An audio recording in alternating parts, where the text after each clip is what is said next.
And welcome back to the Krueg Show, big Thursday edition, Niners Nation style. Kyle Posey, the managing editor, in the house, as we do every single week. It's becoming one of my favorite segments, and I was just down at Niner Camp in Santa Clara this week for a couple days, so we got some fresh new opinions now that we've laid eyes on it. Kyle, good to talk to you, man. How's your week going? Going well, man. Easy breezy. You know, now that there's no practice going on, I'm not sure what to do with our time now. Let me ask you this before we dive in. Kyle Shanahan said he doesn't really view a difference between minicamp OTAs and when the actual pads come on.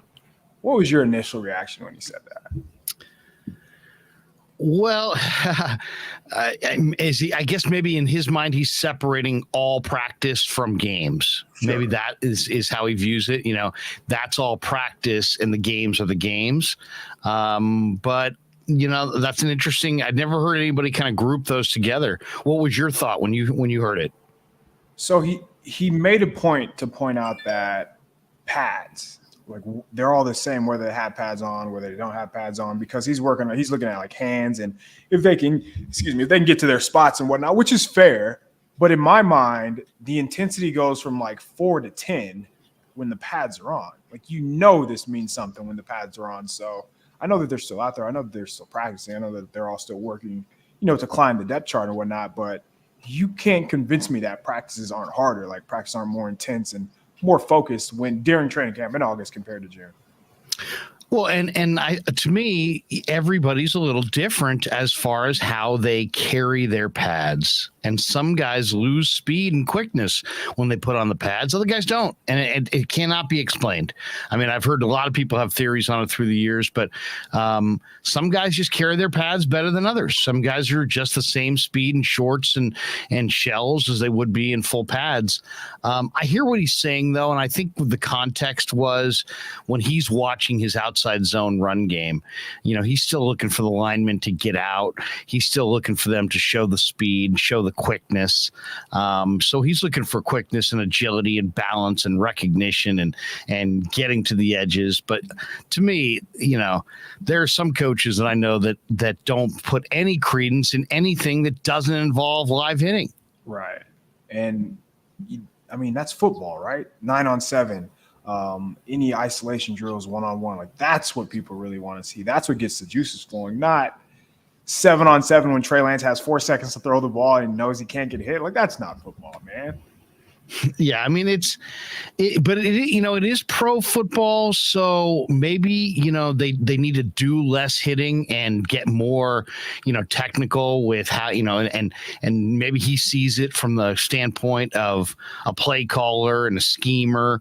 But I would just say from a personnel standpoint, you know, there are some guys that look really good in practice and just don't do it in games.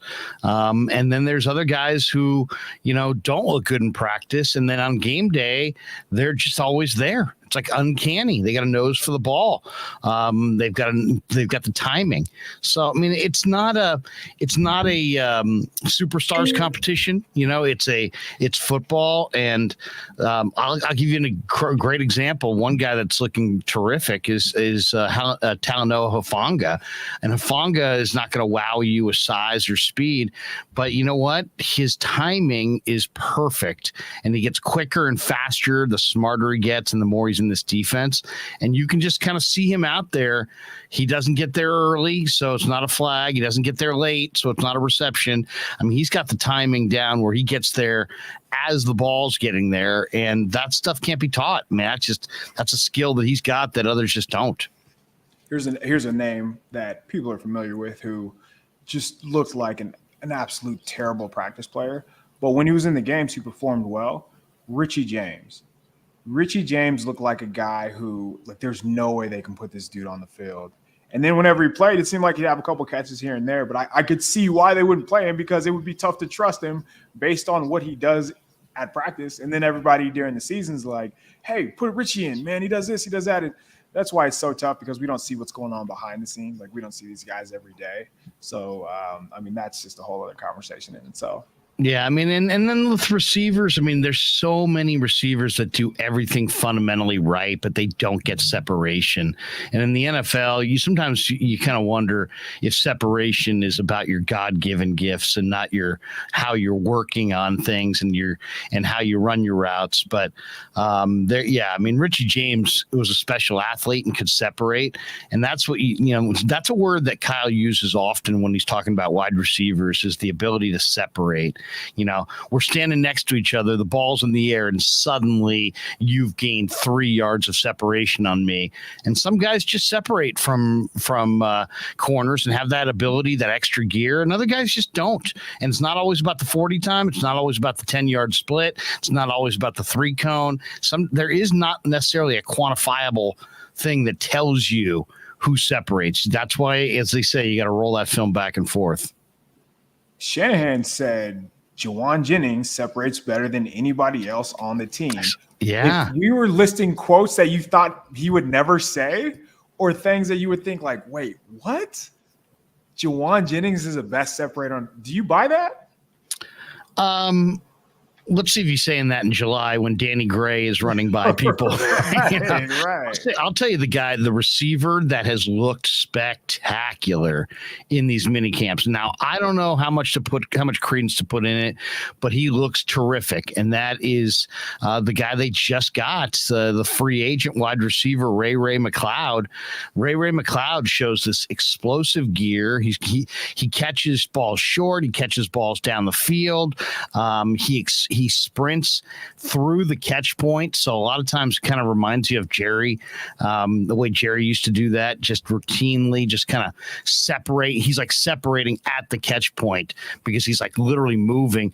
Ray McLeod made a catch yesterday from Trey Lance down the field where he split the double coverage. Trey dropped it in the bucket, but it was down the field, and it was a better throw than it was a catch. That's how good of a throw it was. He put it right on his hands.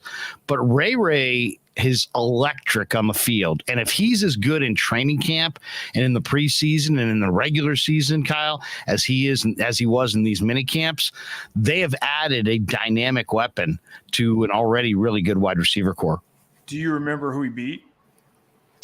Yeah, he beat Leon O'Neal and it was Leon O'Neal and I think Diamador Lenore. Oh, so yeah, guys fighting for roster spots, guys who have to make plays in order to stay on the roster. So yeah, that's what you want to see. Speed kills, man. And the 49ers could use speed. And now that they have a quarterback who can take advantage of that speed, especially down the field, they're going to be fun to watch. So I think we're going to see the playbook open up a bit. And I think we're going to see plays that have been collecting some dust over the past couple of years that Kyle's been waiting to use. So that, it's exciting to hear that when you say Ray McLeod's making plays, because think about it. Think about your exposure to him. He's a punt returner. He's catching jet sweeps. You're not thinking about Ray McLeod running slot fades or just getting down the seam like that. So that's interesting. A player who got a lot of hype this week from Kyle Shanahan, from Trent Williams, from Trey Lance, Jake Brendel, center, number 1 center for now. And I say for now because Daniel Brunskill hasn't been there. We don't know what position he's going to play. But are you buying this offseason hype on Jake Brendel, or is this just it? I don't want to say it felt forced, but we're talking about quarterback, head coach, best offensive lineman, all talking about one guy. And is it just to get us, introducing us to a new name, or what'd you see from Brendel? And are you buying that this, he can really be the 49ers center? Well, I'll say this. It's not something that was born in out of this camp, or that's like a recent thing. It's not like, since Alex Mack retired, now they're talking up Jake Brendel. They've been talking up Jake Brendel for over a year now. I heard good things about him last year, that they really like him as an athlete, and they felt like they've coached him up. The nice thing is he's been on the team for a while, so there's some continuity there. So he's been in all the meetings. I mean, this team came almost, one win away from going to the Super Bowl. So this guy has prepped for, an NFC Championship game as part of the team. So I mean, he looks like a pretty good athlete, but obviously, when you look at the addition of Zakel and Poe and paying Donovan West a premium to sign him as an undrafted free agent, I don't doubt that they like him, and I saw quotes about that from Shanahan and from Lynch, so they're in lockstep. They really like him, and I know they like the athleticism and his knowledge of the system. But Trey talks about how he sees him, he's there first in, and he's a hardworking guy, and that's really important. But also it tells you that they're not sold on him because they also gave themselves some other options this summer. Right. And Trey actually mentioned that they'd been working out, or they worked with each other all last year. So when Trey's working with the scout team, when Trey's working with the backups during practice, so is Drake Brindle. So there's a little continuity there. And I wonder how much that will lean into Brindle winning the job, because he is on the same page and he probably knows the checks or knows what Trey's looking at too. So that'll be interesting. As we get closer and closer to training camp, somebody here asked, and I can't drag it on the screen, but does anyone remember the standout for the last 2 summer camps? That's a great question, because every year we should call it the Trent Taylor Award. The guy who's just balling out during the summer and then just kind of goes to no man's land. I remember early on it was Mohamed Sanu last year. It's like, oh, this guy's exactly what they need. They need a big body who can make plays over the middle. Jimmy Garoppolo had a great rapport with Mohamed Sanu. And then all of a sudden the season comes and then poof, vanished. Like he's nowhere to be found. What happened there? Do you remember a guy from last camp that kind of stood out? Oh man, from last year's camp. It's God, I'd have to even look at the roster here. Let me check the roster, because it's tough. It's tough to remember, who was even, you're looking at camp this year and thinking about all the names this year, guys who stood out last year in camp.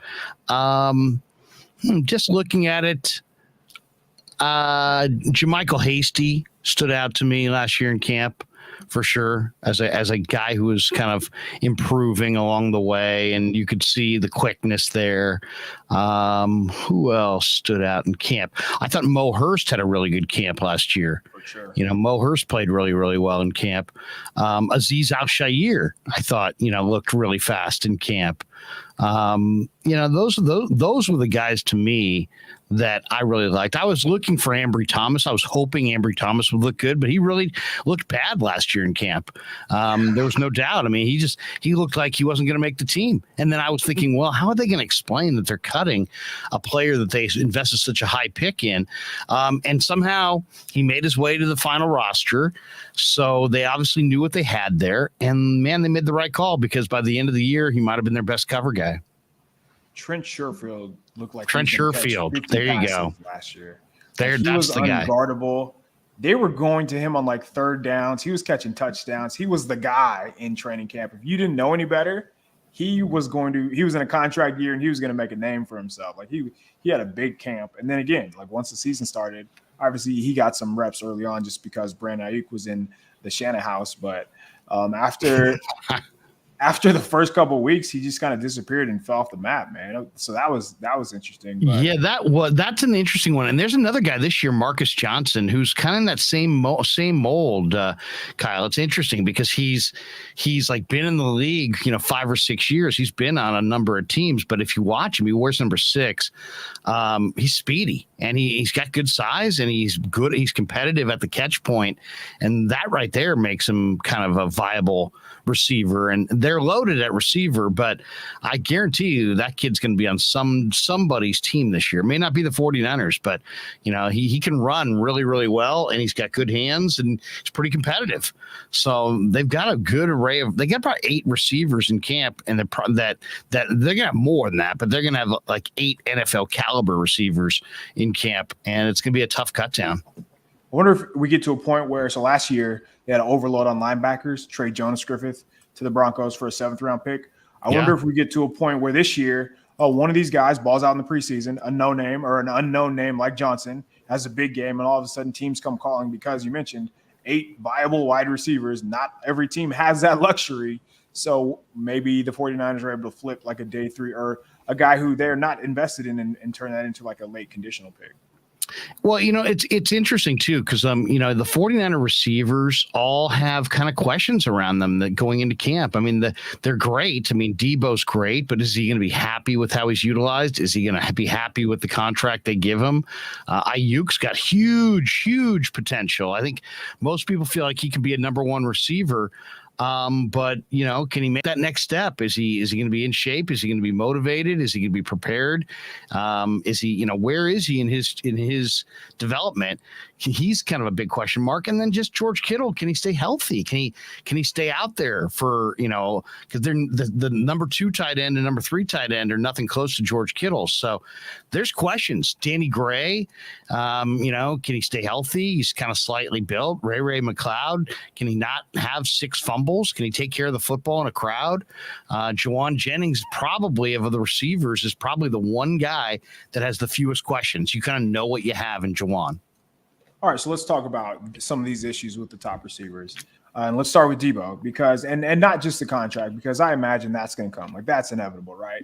So what does his usage, what does he want his usage to be? So if it doesn't involve him carrying the rock, does he just want to run slants? Does he just want to run in-breaking routes? Is he going to be a guy who runs 4 or 5 routes and that's that?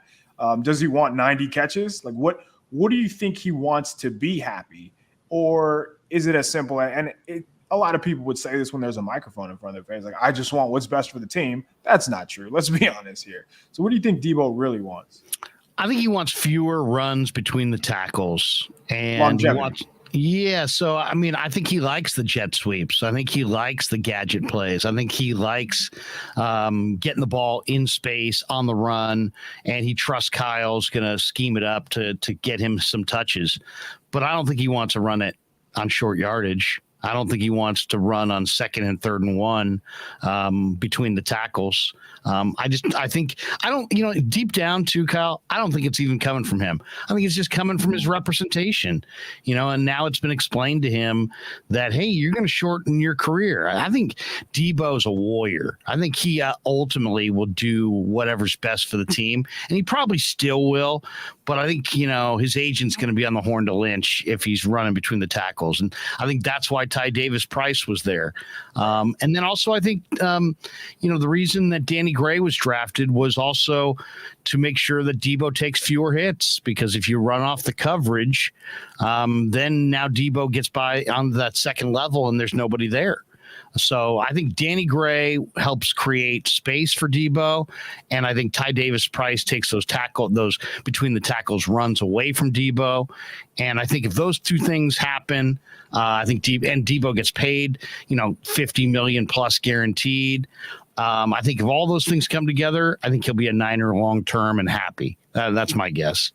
So you just put a lot on 2 rookies' plates right there. Yeah. With TDP and with Danny Gray. And these are 3rd rounders. These aren't like top 50 picks. Should we worry about the Niners relying on rookies? And secondly, Danny Gray tweaked his hamstring. The last thing you want is a guy, fresh into camp. You have to worry about injury issues. Is this something that we have to keep an eye on moving forward? Because it feels like every summer we go through this with the 49ers. The Ray McLeod, the presence of Ray McLeod definitely changes the dynamic and puts less pressure on Danny, or takes pressure off of Danny Gray, because I think Ray McLeod, he doesn't run sub 4.3, but I don't know what he runs. It looks fast. He's made some plays out here where you're like, wow, that guy is dynamic. So maybe he can be, give them that speed and let Danny Gray kind of grow into that role. And I agree with you. Rookie receivers take time. As far as Ty Davis Price, they got a bunch of options in the backfield. They're stacked. They're stacked at running back. And the guy who looks, really good to me is Trey Sermon. He had a couple runs in traffic where, last year, he wouldn't have gotten through, and this year he's getting through, and he's on that next level.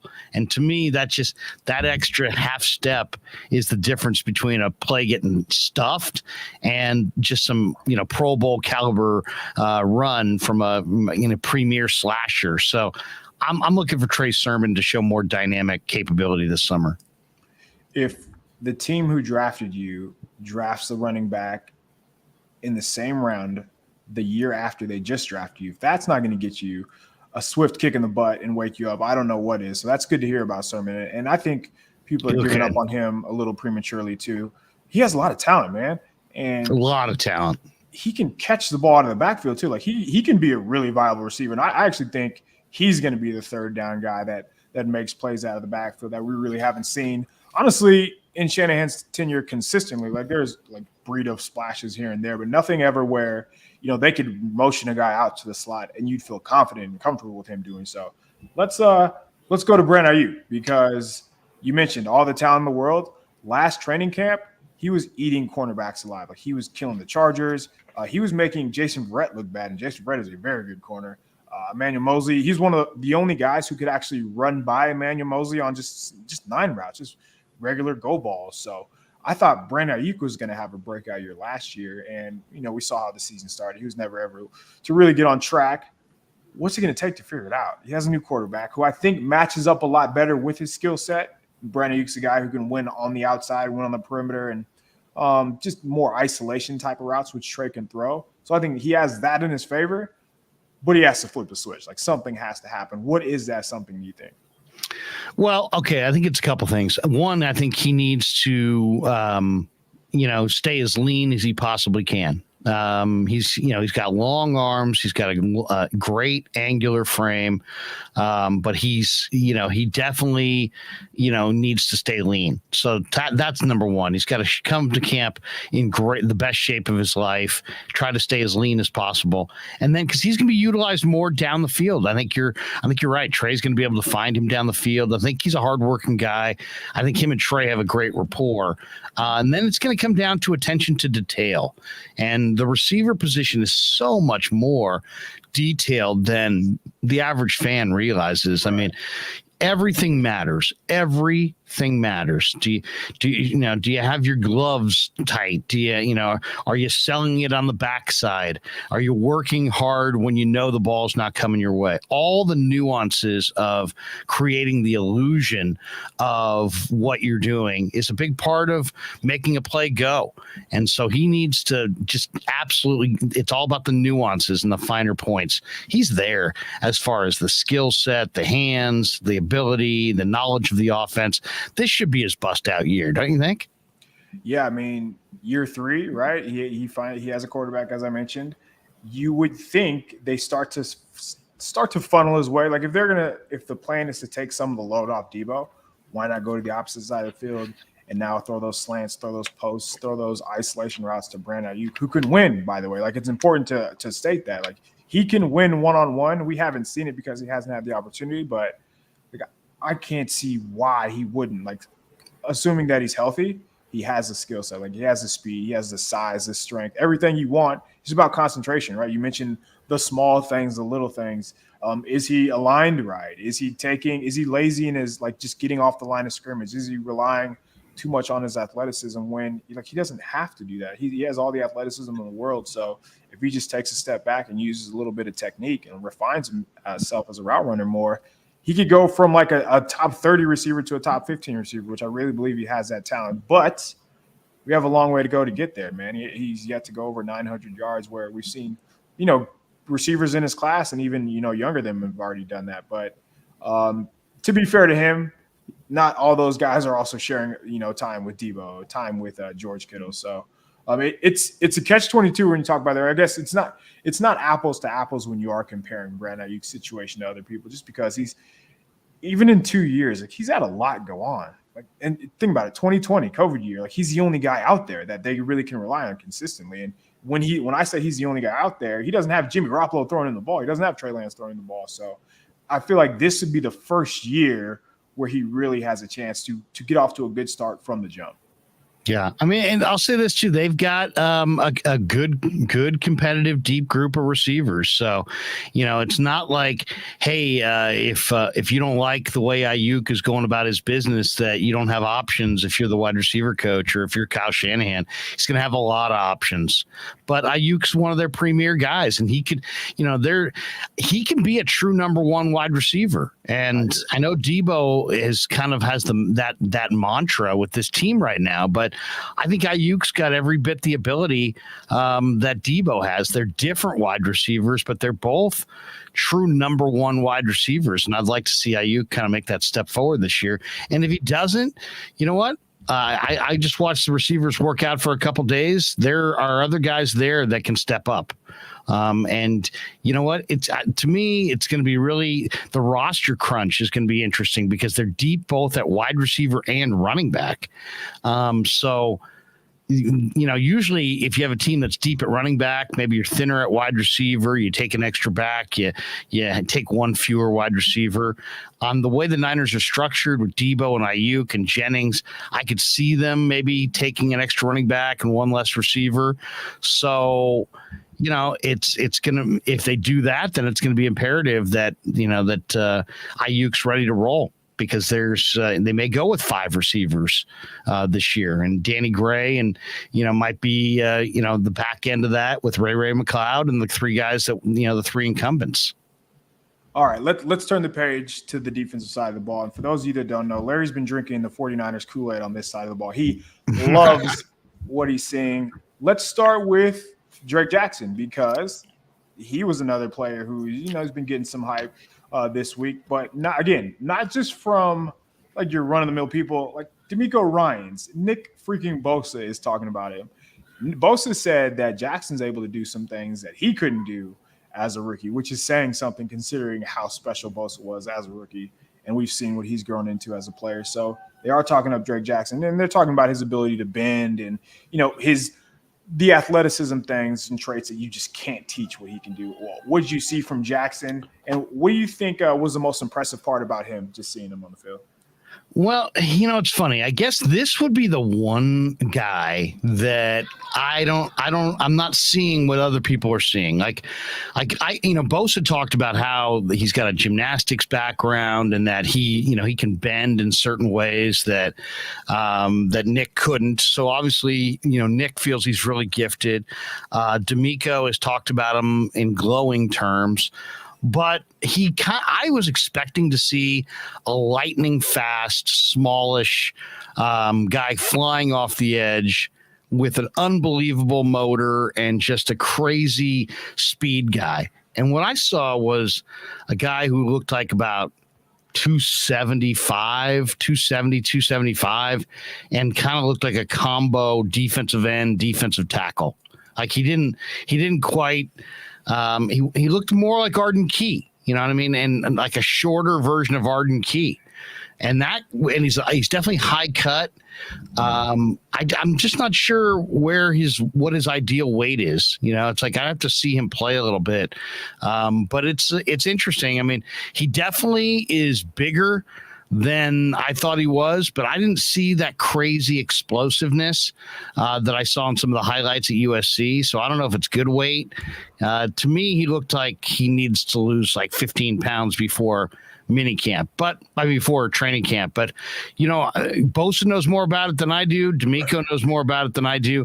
But it just felt like they were singing his praises because they wanted to sing his praises.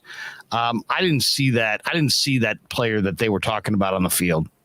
Is this a guy, remember, he played at USC at around like 240, 245. So this is new weight for him. And this is, I'm not going to say this is the first time he's really, you know, playing at this weight because he did it as a freshman, but it's been a while. So do you think it's Drake Jackson getting used to playing at this new weight? And then my second part is, so they kind of talked about him playing the Arden Key role. And D'Amico said, you know, all their ends and tackles are going to play inside and out. But when they were at their best, they had that fourth rusher come in, and he was an edge guy, and he kicked inside, and guards just had no answer for an Arden Key. So maybe his role early on, until he like figures out his hands or figures out just how to play at the NFL level and what he can win with, is to, you know, kick Jackson inside and let him win with athleticism against, you know, slower and less athletic guards.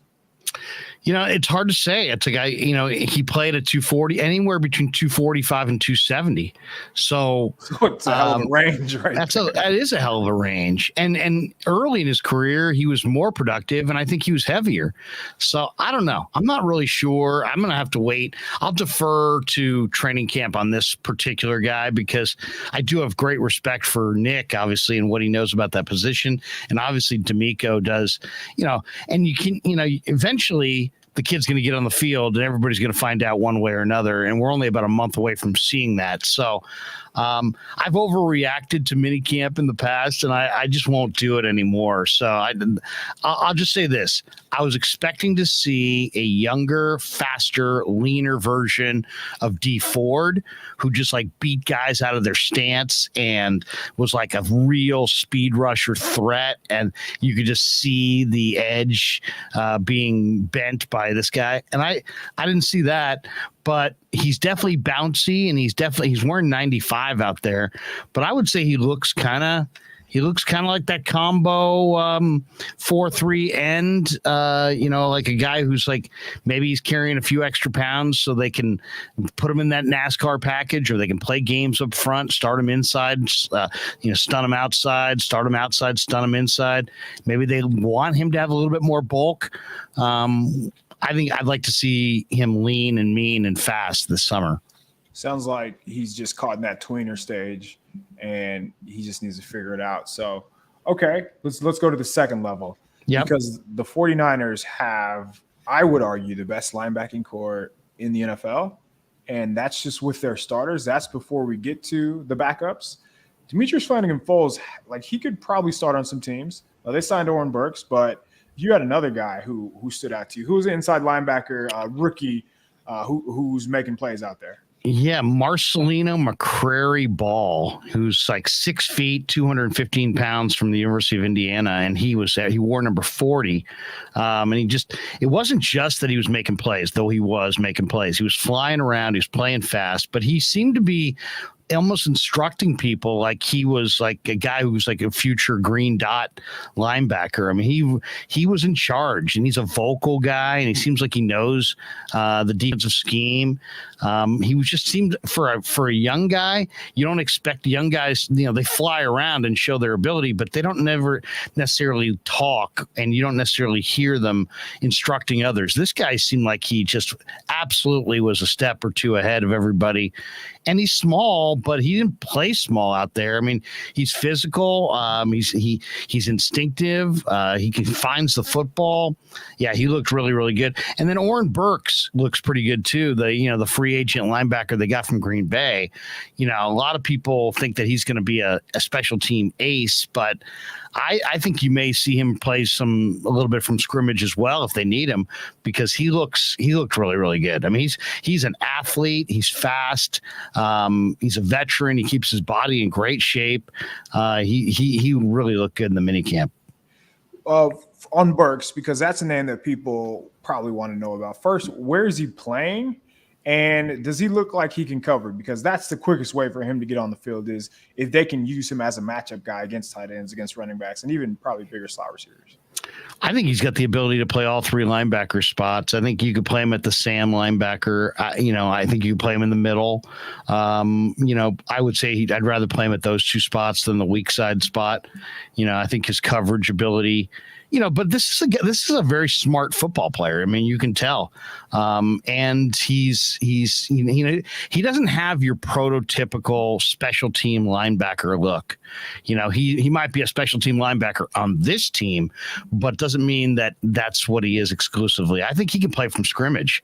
They're stacked there. They really are, because not only the Aziz and Greenlaw and Warner, all those three guys could be Pro Bowlers, or maybe even all pros. I mean, they're all fast and smart and instinctive. And, those guys are all in their prime. I mean, those are three terrific linebackers right there. Then you got Demetrius Flanagan-Foles. Now you signed Oren Burks.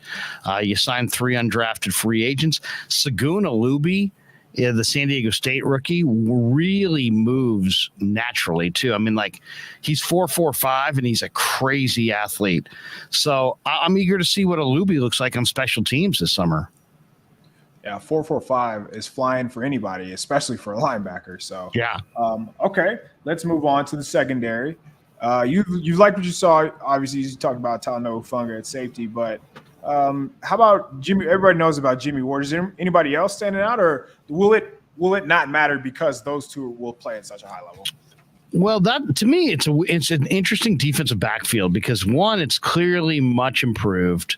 They're going to get better this year, but they are thin at safety and deep on the corner. So that's interesting because they do. You need 5 good corners usually to get through the year. So you want to go to camp at least with 6. They've got like 8 corners that are probably NFL caliber corners.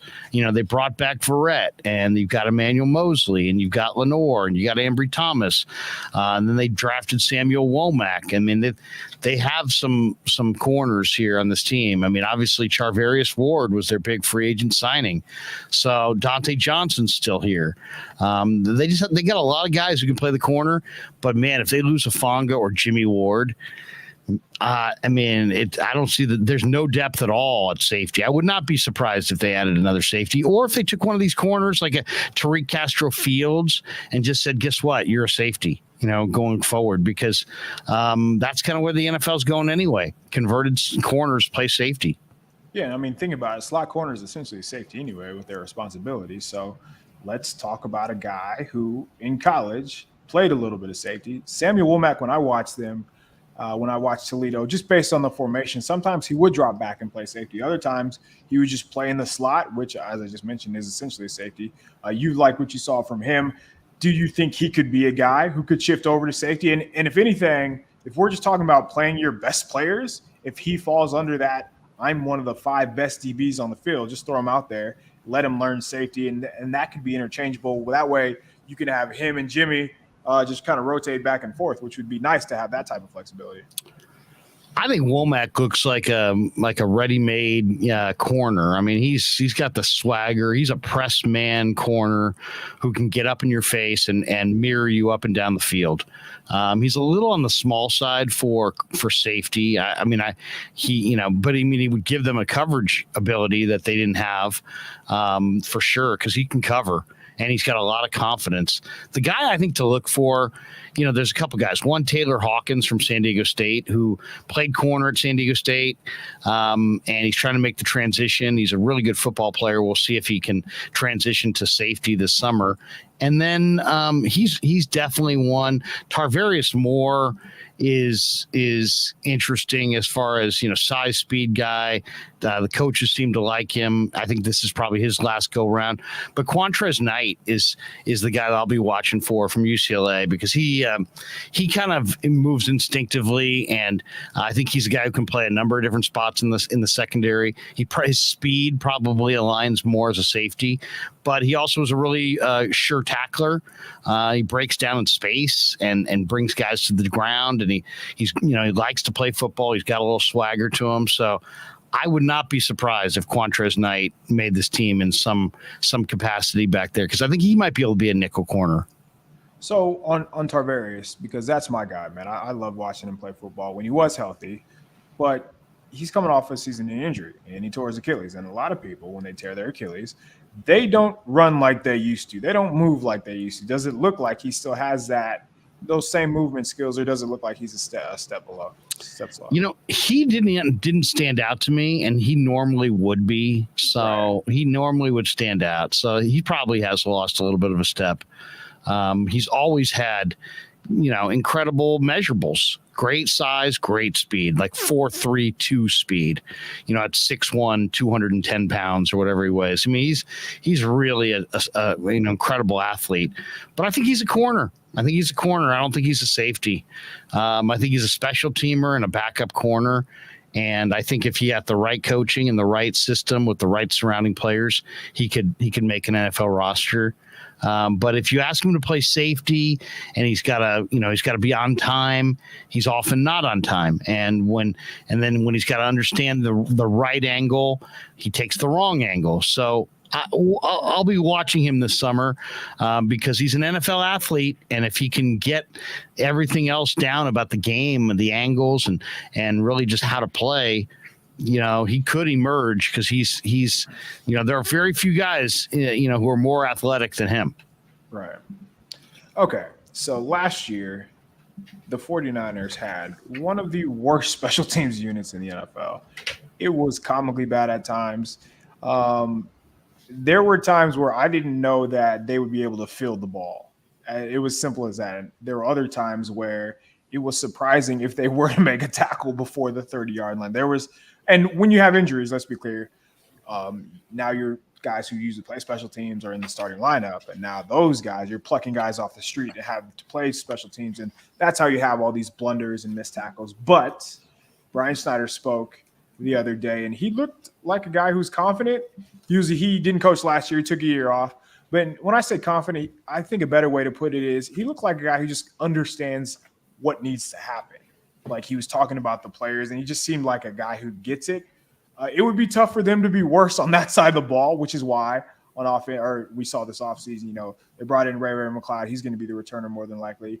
George Odom, Oren Burks, and all this speed. Like when you're looking at their draft class, all this speed is to prevent big plays on special teams, is to get guys down before they get going. Do you think we're going to see a big change on special teams? And I guess, are there any obvious changes, improvements that they need to make? I think this is going to be a clear area of improvement. I mean, they have committed to improving the special team unit, and they got a new coordinator who they really like, who will, by all accounts, is an outstanding coach who took a year off to kind of recharge his batteries and reconnect with his family. And, people don't realize, but these jobs are endless. I mean, you're working in 100-hour weeks, and he said, I got a couple kids in college, and my youngest is going away to college, and all of a sudden it's like, where's the time gone? And it's like, I think you get to that point in your life and you realize, you know what, the kids aren't going to be kids forever, and what's really important and that kind of thing. So I think he's had a year on the sideline to kind of understand where coaching where it sits in his life. And I think so I think he's in a good spot, mentally. And then I think the 49ers have supported him by bringing in George Odom, bringing in Oren Burks, Curtis Robinson. I think is going to be an outstanding special teamer for the 49ers. Ray McLeod is going to make them better. And then they've got a punter they like and a kicker they like. So I think the special teams, on paper, I think they've done all the right things. They've invested real dollars of their cap in guys who can play those positions, not just athletes, but guys who are actually really good. And he talked about it this week. Schneider did, about how he had a list of guys, and they asked him, hey, who do you like? And he really liked Odom, and he really liked, the guys that they invest, Oren Burks, and these were guys that he wanted them to go after. So they've made the investment with a new coordinator. They've made the investment by bringing in some special teams players. McLeod looks very comfortable as a return guy. And it's funny, we could talk all about this, and this commitment is real, and I think the improvement's real. But Ray McLeod fumbled 6 times last year. And if Ray McLeod fumbles 6 times this year, Niner fans will be saying Schneider sucks, the special teams is garbage, and why did they invest this money there? What a waste. They're bad on special teams. So, it, and I know it. It really just comes down to, they're better, and I think they'll be better, but Ray McLeod needs to take care of the football, and that's first and foremost. He's dynamic, and if he doesn't turn it over, they're adding a dynamic player to their special teams. But if he does turn it over, and I know he'll probably be booed out of town, and he'll be, the special teams will be viewed as a albatross. I wonder how long Ray's leash is, because Shanahan, Schneider, everybody in that building knows that number 6. Like, there's no way you can get away. Like, they brought him in to be a returner because of what you said. Like, he is dynamic. But if he's fumbling the ball like that, man, imagine home opener, Seattle, and he puts the ball on the carpet. Oh boy, man, it's going to be a long one. And I do not envy Schneider, because he can't coach that. Like, he already knows. But I guess, to be fair, you can't put him out there and then be surprised by a fumble at the same time. But that's just football itself. And Ray can't be thinking of those fumbles. And if he is the best guy, he just has to get over that. I would say he's got 3. I would say he's got 3 fumbles. 3. If he fumbles 3 times, 3 and under, I think will be acceptable. Over 3, people will be like, what's going on? I mean, it's that kind of a franchise, and those are the expectations. One last one I wanted to get your thoughts on, and that was the quarterback, the one thing that I kind of had in my mind was that Trey was going to be the 1, Sudfeld's going to be the 2, and Purdy was brought in as the 3. But after watching a couple days of minicamp, I'm a believer that Purdy is going to be the 2 and that Sudfeld's going to be the 3. And I would be almost shocked if it doesn't come down that way. So they gave Nate Sudfeld $2 million guaranteed, and then they went to turn around and drafted a quarterback in the 7th round. I know. So that's like, by giving him the money, essentially you're saying, Sudfeld's our backup. And I think when we're talking about backups, people need to understand this guy, a lot of his work is done, before the ball's even snapped or before the game's even played. He's getting Trey prepped for the game. He's giving him little inside notes and whatnot. But if Purdy beats him out, that means you have $2 million in dead money just sitting there on your practice squad. That's a mistake. And we have to call that out, right? There's no way you make this move. Maybe that's just being too harsh on them, but maybe he's not giving Purdy enough credit for what he's doing, in the classroom. But to me, like, money has to matter in this decision. Well, I just think they're looking at the quarterback room as a whole, and they don't know what they have yet in Purdy, but somebody obviously liked him, right. and we're watching him out there on the practice field.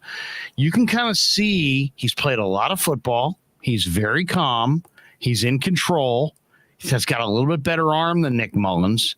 Ball comes out with a little bit more zip.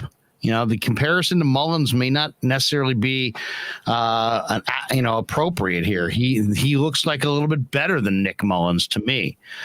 He's probably based on the 2 days I saw, he looks like the most accurate quarterback they have. He's got throws a very catchable ball. He's got a little mobility. He knows how to play. He's a game manager. He's nothing spectacular. He's not going to wow you with something. He's a small guy, but he's not Russell Wilson with a howitzer. He's a small guy with more of a lesser arm than that, but a better arm than Mullins. So the ball comes out on time.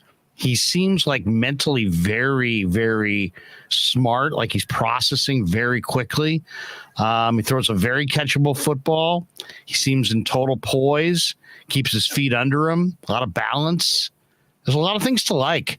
I'm eager to see, and I know there's that requisite amount of arm strength you have to have in the NFL. And if you have it, it doesn't matter if you're 6'8" or 6 feet or 5'8" or 6'4". It doesn't matter. But you got to have requisite arm strength, and you got to be able to make all the throws.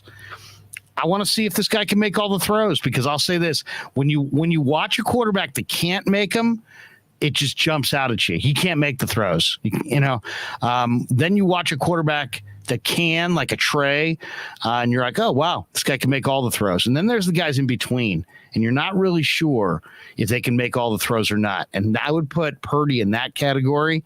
But I'll tell you, everything about the way he carries himself on the field says he's got a lot of belief. He's played a lot of football.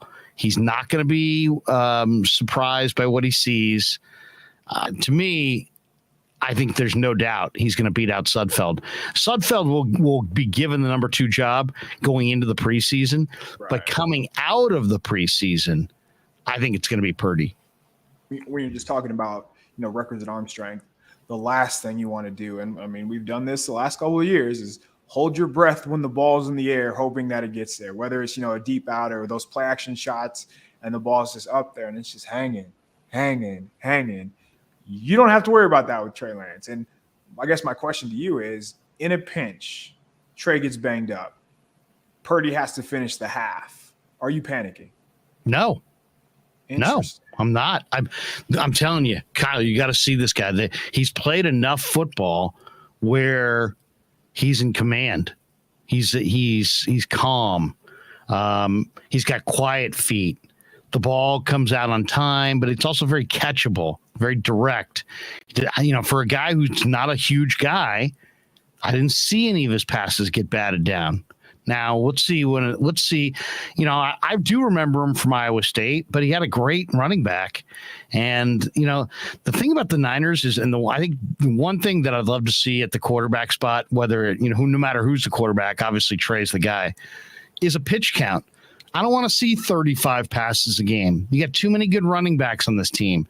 Run the ball, throw it short, possess the ball, dominate time of possession. Stay out of third and long. And, at the end of the day, a perfect day for Trey will be 16 of 22. 25 and under. That you don't want 32 passes. You don't want 35 passes. You don't want that kind of game. You want him to run the ball and take the pressure off the quarterback. Well, I mean, in Purdy's case, he's going to have plenty of opportunities to win that number 2 job in the preseason. Think about it. They have 3 games. He's probably going to play the second half in the majority of those games.